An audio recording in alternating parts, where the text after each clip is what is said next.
Hey Pack, this is Brianna from Pack Leader Help. I'm here today teaching you about place inside and outside the home. The concept is the same in both areas, but you can utilize different parts of your house to help reinforce place. And so place isn't just a physical position like on this little dog cot area, it's a state of mind, which means I want my dog to relax in this one area. And so Thumper has gone over place a little bit, but we haven't gone in depth with proofing him, meaning having him stay on place for a long time and under different distractions. And so, come here. When I teach place, sometimes in the beginning, I'll tie the dog back, maybe for the first day or two, because I don't want them to physically be able to get off of place. You can use the corner of a couch, you can use a table, depending on how big the dog is and whether you think they're going to pull that or not. But the way that I teach place is I'm going to use a leash, I'm going to guide the dog on a place, and I'm going to say place when they get on it. I typically start only by maybe moving a foot or two back. I'll keep the leash here, and I'll sort of just walk around the place bed and see what triggers the dog to get off place. Nope. Place. That was a perfect example of exactly what you'll do. Your dog doesn't know this yet. He's going to try, or he or she is going to try and get off the place bed, and you're just going to reset them.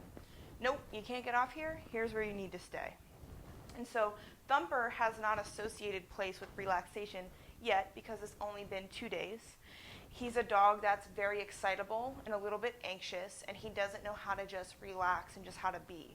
And so I use place to give a dog a job to manage their space, because that's extremely important whether you have a management case, you're rehabbing your dog, you're just training your dog. And I just want to teach a dog that I can put you in one area and you need to stay there until I give you permission to get up and go elsewhere. And so as you're moving around, your dog might try and get off. You're just going to move into them. Nope. Place. And then reset them. And so for him, this is the first time he's been in this area of my house learning place.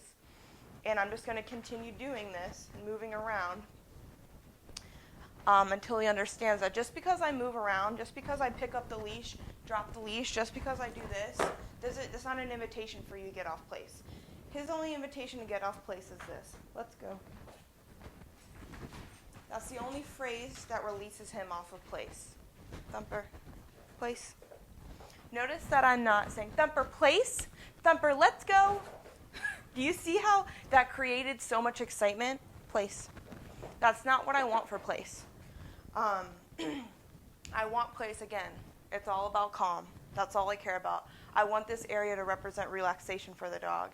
And if the inclination in your voice goes to excitement and high-pitched, for a dog who's easily excitable, that is just a recipe for disaster. He's going to capitalize on any moment where I'm getting all excited. So I'm going to say place neutrally, and I'm going to say let's go neutrally. I don't want him rushing on a place, and I don't want him rushing off a place. Ideally, what you're looking for is him to lay down and relax and give you eye contact. Eye contact is engagement with a dog, and I'm not going to use food for eye contact and say look at me or any of that. I'm just going to wait. Sometimes it takes me 5 seconds. Other times it takes me 15 minutes. And so I'll wait that time until the dog is engaging with me and sort of giving me that respect, which is the eye contact, and then I'll release them.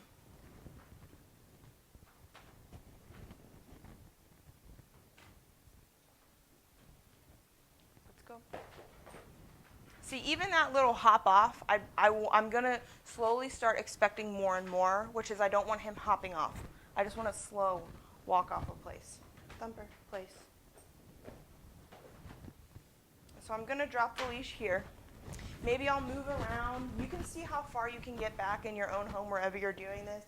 A big trigger for dogs, at least for mine when I'm doing this, is me sitting down and then standing up and going and moving somewhere. And so you want to act naturally when your dog's on place. That's how you proof them and teach them that it doesn't matter what else is going on. I should be able to throw food down, treats down. I should be able to open a door. And again, that's not an invitation for you to get off of place. I just want you to hang out there. So I hope this gives you at least a basic understanding of teaching place. Some key components are the fact that you need to have your dog leashed. Nope. You need to have a place bed of some sort, an object where your dog knows it needs to be. You need to have a calm and confident attitude. And you need to have a word that represents place, and then a word or phrase that represents your dog may now leave place. I use break or let's go to release the dog, and I say place when the dog's going on place. Whatever words you decide to use are up to you. I hope you guys enjoyed this and learned something, but if you have any questions about teaching this style of place, please feel free to reach out to me.